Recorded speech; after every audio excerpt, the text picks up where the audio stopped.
السلام عليكم ورحمة الله وبركاته. أهلا بكم في فيديو جديد وفيديو جميل. والفيديو بتاعنا النهاردة فيديو فاخر من الآخر يا جماعة. زي ما احنا عارفين إن طبعا مصر بتواجه مشاكل كبيرة جدا، وطبعا خطورة كبيرة جدا من قافلة الصمود اللي جاية من الجزائر يا جماعة. طب إيه هي الخطورة؟ إيه هي المشاكل اللي هتواجه مصر؟ تعالوا بينا مع بعض على طول نخش نشوف بقى محلل سياسي بيتكلم كلام كبير جدا عن خطورة طبعا القافلة دي. لكن مصر يا جماعة مصحصحة للكلام ده، ومصر طبعا مش دولة صغيرة. مصر عارفه تتصدى للكلام ده كله ازاي. تعالوا بقى مع بعض على طول نخش نشوف الكلام بقى، ونشوف خطوره طبعا قافله الصمود ده على مصر هتبقى عامله ازاي. يلا بينا. ايه اخباركم؟ انا ببدأ كلامي بتحذير هام للامن المصري. انا قاعد في اوروبا وشايف التحركات اللي بتحصل هنا، تحركات خطيرة جدا. طب ايه التحركات الخطيرة جدا؟ احنا بنتكلم عن قافلة طالعة من الجزائر عادي. هما بيحاولوا يخشوا النهارده. الامن المصري لم كل الناس اللي بتحاول تخش من المطار، حتى الناس اللي اتسربت ودخلت فنادق لمهم. الامن المصري النهارده عمل كل حاجة. لكن الخطورة الحقيقية في الكلام اللي أنا أقوله لك حالا، الخطورة الحقيقية في التحركات اللي بيعملوها في الخارج. وبدأ بالفعل هجوم على مصر والرئيس السيسي. خلي بالك العالم، عشان بس الناس تبقى فاهمة، والكلام ده أنا حذرت منه من سنين. العالم فيه قوتين، قوة اليمين واليسار. اليسار هو المتحكم النهاردة في الإعلام، متحكم في كل التنظيمات اللي بيسموها تنظيمات مدنية، تنظيمات حقوق الإنسان. وبدأت التحركات دلوقتي هنا في أوروبا إن إحنا بيقولوا إن الدولة المصرية بتمنع مظاهرة من أجل غزة. وبدأوا يتحركوا على أساس يقول لك إيه، إحنا نبعت بقى كل الناس الأوروبيين بيخشوا مصر بكميات ضخمة جدا، بأعداد كبيرة جدا، بصورة سايح. يعني أنت جاي لك واحد من هولندا، واحد من إيطاليا، واحد من أي بلد أوروبية، يخشوا بأعداد كبيرة لمصر عشان يتجهوا برضو نحو رفح. فالموضوع عشان تفهموه يعني هو لعبة معروفة جدا، لعبة يسارية بيبدأها الإخوان في التحركات، الإخوان في صورة إن ده حق تظاهر.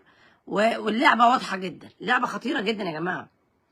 وعايز أقول لك إن الكل اجتمع في نفس الوقت. يعني عندك الناس اللي في مصر بدأوا يطلعوا اليسار اللي في مصر ويعملوا مظاهرات يشتموا فيها مصر من جوه مصر.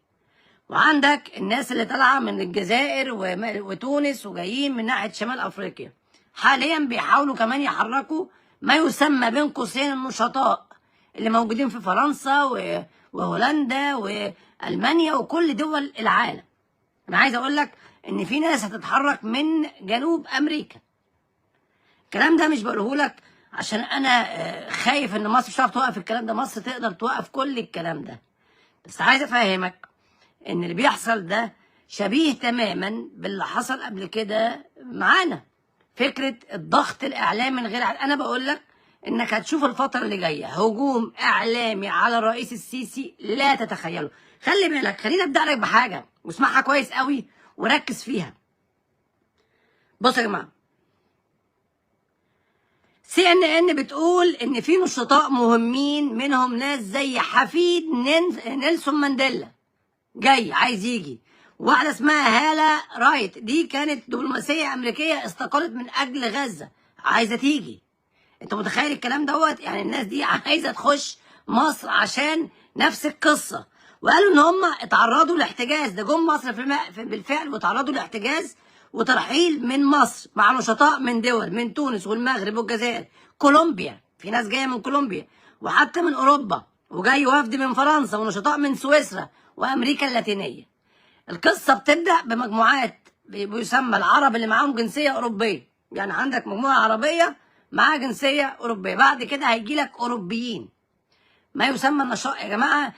أصل قصة النشطاء دي بالظبط كده زي فكرة إيه؟ هقول لك. يعني عارف مثلا لما بيجي يقول لك كده إيه، أنا مهتم، آسف إن أنا أقول الكلام ده، بالحيوانات، أنا مهتم بالحوت، أنا مهتم فبتحرك في كل حتة في العالم.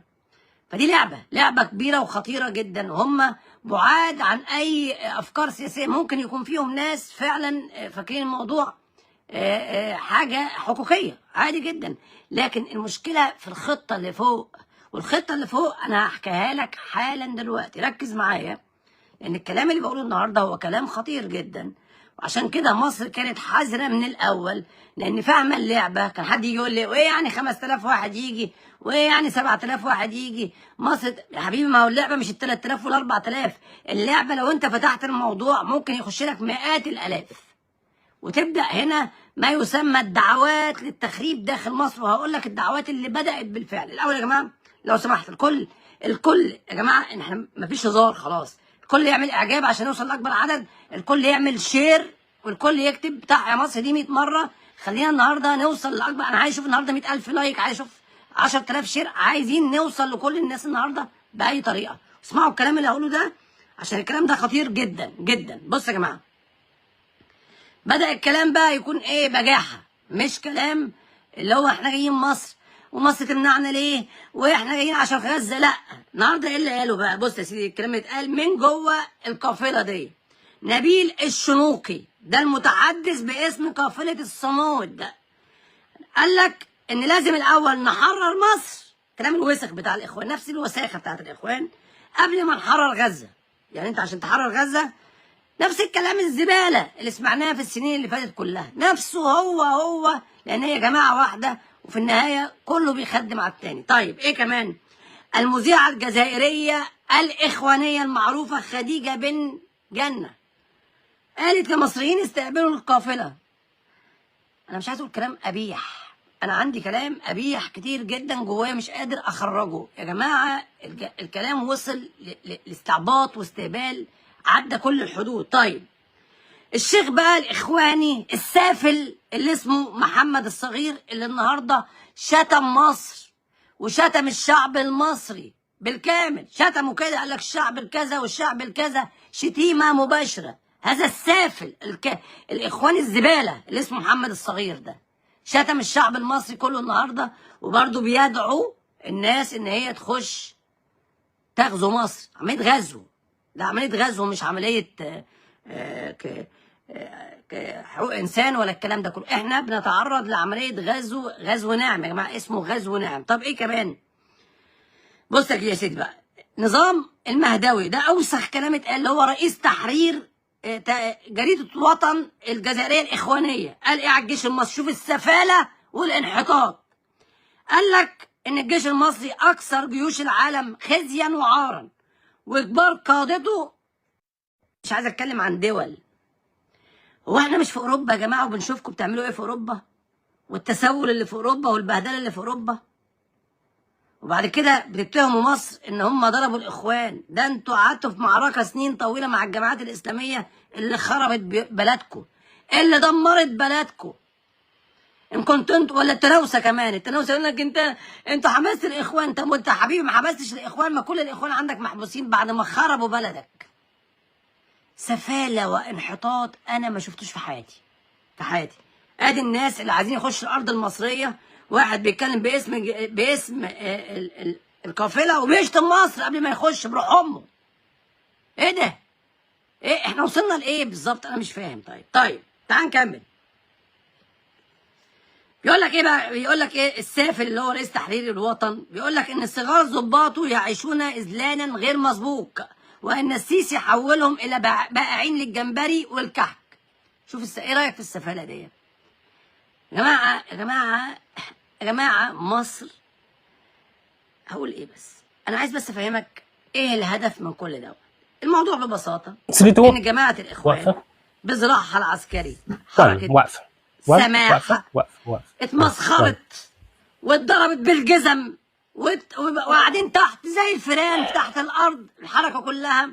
فهم عايزين يعملوا ايه؟ يجملوها بقى. عايزين النهارده يقول لك اصل غزه ما ضاعتش بسبب الحركه الزباله، غزه ضاعت بسبب مصر.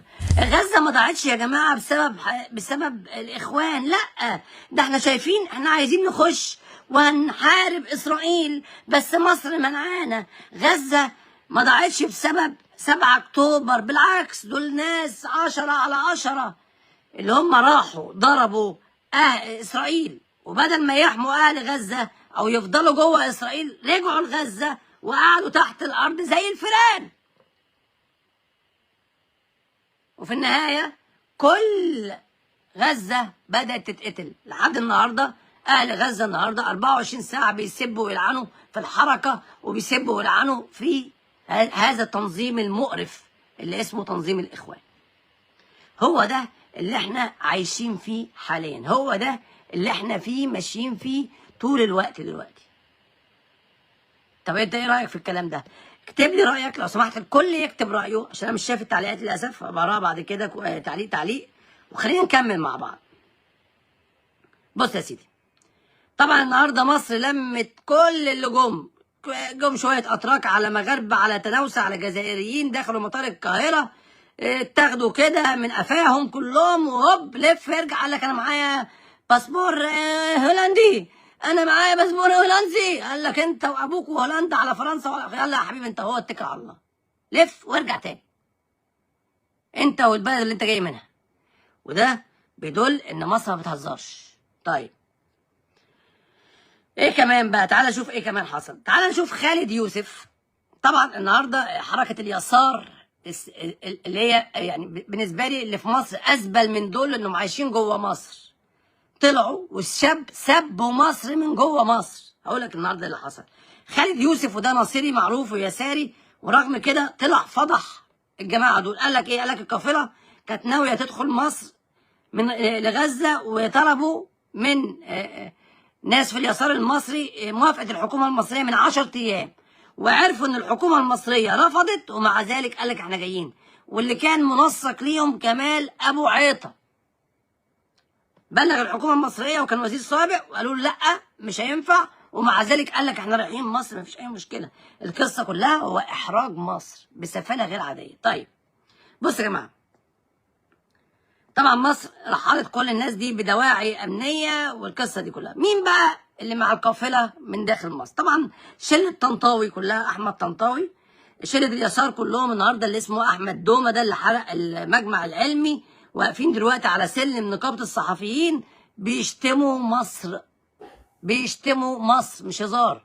انا مش عارف، دي مهزله. انا برايي دي مهزله ان ناس تقف تشتم مصر على ارض مصريه، والمفروض ان هم معاهم الجنسيه المصريه. طب ايه كمان؟ طيار الامل بتاعه نزل بيان قال ان هم شافوا قوه كتيره في الغرب المغرب، في المغرب العربي بتجهز لقافله. ده مين؟ ده طنطاوي، خلي بالك، لدعم فلسطين، وبيأكدوا دعمهم الكامل لاي محاوله لفك الحصار من غزه. وقال دي فرصه ذهبيه للنظام المصري. شوف القذر بيتكلم عن مصر، يقول لك النظام المصري يرجع بيها صورته التاريخيه كزعيم للامه العربيه. نخش نحارب اسرائيل ونضيع الشعب المصري ونعمل زي ما عمل جمال عبد الناصر بالظبط. هو عايزنا نعمل كده زي جمال عبد الناصر بالظبط، اللي هي فكره ايه شعارات، يلا بينا، يلا اطلعوا، يلا نخش ونضيع الدوله عشان واحد يقول لك فرصه تاريخيه كزعيم للامه العربيه. احنا مش عايزين الامه العربيه دي باللي فيها بكل صراحه. مصر للمصريين والقوميه المصريه، بلا امه عربيه بلا امه بتنجليه. خلاص شبعنا الكلام ده، ضيعنا اقتصادنا وحياتنا ودولتنا عشان الامه العربيه. يا احمد يا طنطاوي، ده اخر اللي بناخده من الاشكال دي. طيب، وطلب تنسيق كامل مع القافله، تامين طرقهم، توفير غطاء سياسي واعلامي، دعوه الاعلام العالمي يصور ويشوف بنفسه. يا حبيبي تخيل ده لو رئيس مصر، يعني ده طنطاوي ده طبعا مستحيل يكون رئيس مصر ولا حتى يبقى وكيل وزاره، حتى اللي كان في لبنان ما حدش عارف بيعمل ايه في لبنان. تخيل ده لو النهارده رئيس مصر وفتح البلد، ولقينا بقى مئات الالاف جايين من كل حته في العالم، يقول لك اللي جاي من امريكا اللاتينيه واللي جاي من اوروبا واللي جاي من اسيا، خرابه. طيب تعال نشوف بقى يعني اخوان اخوان ليبيا عملوا ايه. صحيفه المرصد الليبيه قالت ان في قيادات محسوبه على الحكومه الدبيبه الاخوانيه في مصراتة. القافله طلبت منهم لو احنا ما عرفناش نخش مصر نستخدم البحر، راح قال لك لا ما ينفعش تستخدم البحر. ليه يا حبيبي؟ اسرائيل هتزعل مننا. خش من مصر ماشي، لكن تستخدم البحر لا. ايه رايك في الكلام ده؟ قال لك تخش من مصر خش، لكن تستخدم البحر لا. اسرائيل كده ممكن تزعل مننا، واحنا علاقتنا كويسه دلوقتي مع امريكا وبنحاول نظبط مع اسرائيل، واحتمال ننقل شويه ناس من غزه ل غرب ليبيا. ادي الدبيبه الاخواني وادي غرب ليبيا. طيب بص يا جماعه، وده كلام مهم جدا. صحيح.